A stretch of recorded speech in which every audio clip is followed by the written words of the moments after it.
2026 can truly be the year that you look back and realize that you stopped running on autopilot and became the best version of yourself. But that will only happen if you change the way you show up in your life every day and stay consistent even after the new year motivation dies out. In this video, I'm going to be giving you tips to glow up in 4 different areas of your life: mental, physical, financial, and career. Let's get started. Let's start with mental glow up. Number 1, craft a vision of your future self. Pick up a pen and a paper and write down who do you want to be 1 year from now. If there's a dream version of you that exists out there, what does that dream version look like? When you want to glow up, that does not come from surface level changes. That comes from shifting your identity. And in order to do that, you need to have clarity on what that identity looks like.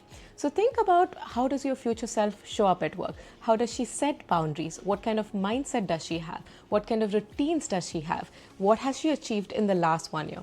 The reason that this is important to put down on a paper is because when you write it down, your brain can envision, believe, and remember that version of you, which will help make it easier for you to make intentional choices every day. Number 2, visualization. Your brain is full of tiny pathways inside there. Think of them as mental roads. Science shows that your brain doesn't know the difference between what's real and what's vividly imagined. And so when you visualize yourself showing up as your best self, your brain starts building and strengthening these roads as if you were actually doing the task. So every morning, take a few minutes to mentally rehearse that upgraded version of you. Pick 1 to 2 key moments that you want to experience in your life. This could be anything such as walking into a room and confidently networking with people, delivering a presentation and hearing everyone clap for you, or even staying disciplined and going to the gym every day. Picture it in detail as if it were a movie. What does your surrounding look like? Who is around you? How are you showing up? What are you wearing? Literally think about every possible detail you can. And then think about how you would feel in that moment. Happy, excited, confident, whatever it is. And try feeling that emotion as if it is happening right now. Because the more real it feels, the more your brain starts treating it as your new normal, which will make it easier for you to show up in the way that you desire. Number 3, gratitude. As humans, we have a natural tendency to focus on what's wrong instead of what's right. However, with practice, our brain has the ability to rewire the mental roads we were talking about before. This is called neuroplasticity. So when you start thinking about what you're grateful for on a daily basis, you are training your brain to focus on what is positive in your life rather than defaulting to focusing on the negativity. So every day in a book or in your phone, write down 3 things that you're grateful for. This could be the roof above your head, the car that you use to go from place to place, or even just a stable job that is bringing money home every month. Think about the little and the big things that you're grateful for. Number 4, the anti-brain rot project. Latest research shows that consuming short-form content such as Instagram Reels or YouTube Shorts is decreasing our attention span, lowering our ability to focus, and even impacting our problem-solving skills. And most of us already feel this in the form of brain fog or the constant need for stimulation. So in 2026, start replacing passive consumption with intentional consumption and other activities that will benefit you.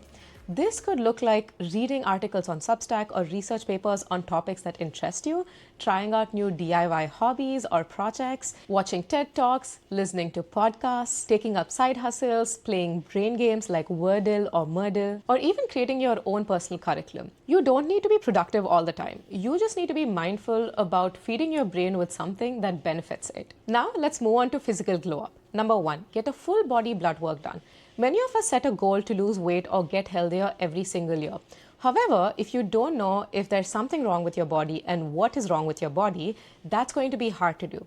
So get a full body blood work done, including your vitamins, hormones, blood sugar levels, pretty much everything.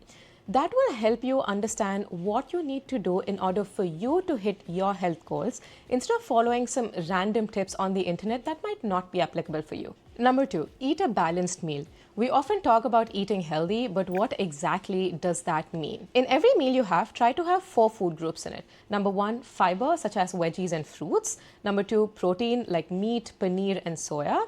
Number 3, carbs such as rice, roti, pasta, etc. And number 4, some form of fats like ghee, avocado, and cheese. My nutritionist taught me to divide my plate visually into 3 parts and fill each of these parts with fiber, protein, and carbs to have a balanced meal, and add a bit of fats into this to cater to all the food groups. This will make sure that you are getting all the nutrients you need for your body to perform its best. Number 3, order of eating. Research shows that the order in which you eat your food has a significant impact on your blood sugar response. Now, your blood sugar response is what is responsible for your energy crashes and cravings. The more stable you can keep your glucose levels, the fewer energy crashes you will have and fewer cravings as well. So the order that you should ideally follow while eating food is to start with fiber, then eat protein, and then eat carbs. This will keep your glucose levels stable, thereby helping you have fewer energy crashes and fewer cravings. Now, in meals where these food groups are mixed, such as pulao, what I try to do is I get an extra dose of fiber before I start eating. I eat some carrots and cucumbers before having the entire meal, which again has the same impact of stabilizing my blood sugars. Number 4, movement. I know this is very basic and you've probably heard it a million times now. However, a lot of times the results come from the basics. So pick some form of movement you enjoy, such as strength training, Pilates, yoga, dance, whatever it is, and try doing it for 2 to 4 times a week. Along with that, try also getting 5,000 to 7,000 steps every day.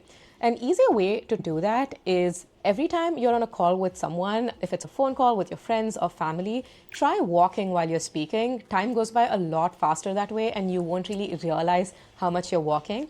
And B, if you can, after your meals, try going for a walk for 10 to 15 minutes. This will help you stabilize your blood sugar levels after a meal and also reduce the amount of energy crashes you're going to have. Number 5, water intake. Again, I know this is very basic, but water intake is super important because it directly impacts your digestion, salt retention, hunger, skin health, and a lot more. For women, it is recommended to have about 2.5 liters a day, but that number can vary based on a lot of factors such as height, weight, age, the weather you're in, your fitness goals, etc. So make sure you research what's best for you and stick to that number. Next, let's talk about glowing up in your career. My first tip for you is to create a career wins tracker. Keep a track of every single thing you accomplish at work, the projects you lead, the ideas you share, the metrics you've improved, and the feedback that you've received. This list will help you advocate for your work during performance reviews, promotions, as well as when you're interviewing for a new job. The simplest way to do this is to create a spreadsheet with the date, the description of the win, what your role was, any success metrics that you can include, feedback you received, and lessons you learned. Keeping a track of all of this will make it easy for you to leverage this in the future. Number 2, be proactive. Instead of waiting for assignments, start spotting gaps such as inefficient processes, unclear workflows, or missing documentation. Then, proactively propose solutions and take the initiatives to execute the solutions. This will position you as someone who drives the momentum instead of waiting for the direction, which in turn will increase your credibility and help you be trusted with higher impact work. Number 3, upskill. More often than not, we get on autopilot when we're in work mode and don't really take the effort to learn something new. We just do whatever is required of us at work. In the new age of AI, where everything's rapidly changing almost every single day, it's important that you upskill yourself to stay relevant in today's world. The way you can do that is to research and pick 2 to 3 skills that are important in order for you to advance in your career and work on them over the next 1 year. This will help you future-proof your career and position you for better opportunities as well. Let's move on to the final part, which is financial glow up. Number 1, set your financial goals. Pick 1 to 2 financial goals you're going to have for the next 1 year. This could be creating an emergency fund, maybe a travel fund, making a big purchase, repaying any loans that you have, or making a certain amount of investments. Once you pick your goals, be as specific as possible with them by putting a number on them. Having a goal will help you stay focused, be intentional with your spending decisions, and track your progress. Number 2, create your monthly budget. Start by listing down all the various sources of monthly income you have. Next, get clear on what your fixed expenses look like. This could be your rent, the loan you're paying on your vehicle, or anything else that's fixed every month. After that, get clear on what your variable expenses are, such as food, groceries, travel, etc. Then go ahead and allocate a set amount of money for your savings and your investments. Doing this will help you create a realistic plan to achieve your financial goals, as well as get more clarity on where and how you're spending your money. Number 3, save first and spend next. Instead of spending throughout the month and then saving whatever is left at the end of it, Go ahead and treat your savings as a non-negotiable bill. So as soon as you receive your income, set aside money for your savings, your investments, and loan repayments, and only after that, go ahead and spend the money that you've got. This will help you build long-term financial security and make sure that you are making progress on your financial goals. Number 4, monthly expense tracking. If you do not know where your money is going and how you're spending it, that is the easiest way to lose control of it. That is a mistake I made for years before I realized how important it is. So make sure that on a monthly basis, you're tracking exactly how much you're spending in various categories. How much are you spending on eating outside? How much are you spending on groceries, shopping, etc. Once you see these numbers clearly, it makes it easier for you to make intentional changes and take control of your finances. I personally use an app that helps me categorize my expenditure into various categories and then gives me an overview of how much I've spent in each of those categories. If you don't have access to an app like that, you can simply use an Excel sheet where you track each expense you make and the category it belongs to, and have the Excel sheet automatically calculate how much you spent in each category. I created an Excel sheet like this to use before I started using an app, and I'm going to link it in the description box below in order for you to use it for your monthly expense tracking. And those were the 16 tips to help you glow up in your life in 2026. Here's what I want you to remember. You don't have to go ahead and implement all of these in one shot. Pick one area of your life that you want to make the most amount of improvements in and start there. Your future self is built by the choices that you make today. I hope you enjoyed this video, and with that, I'll see you in the next video. Until then, bye-bye.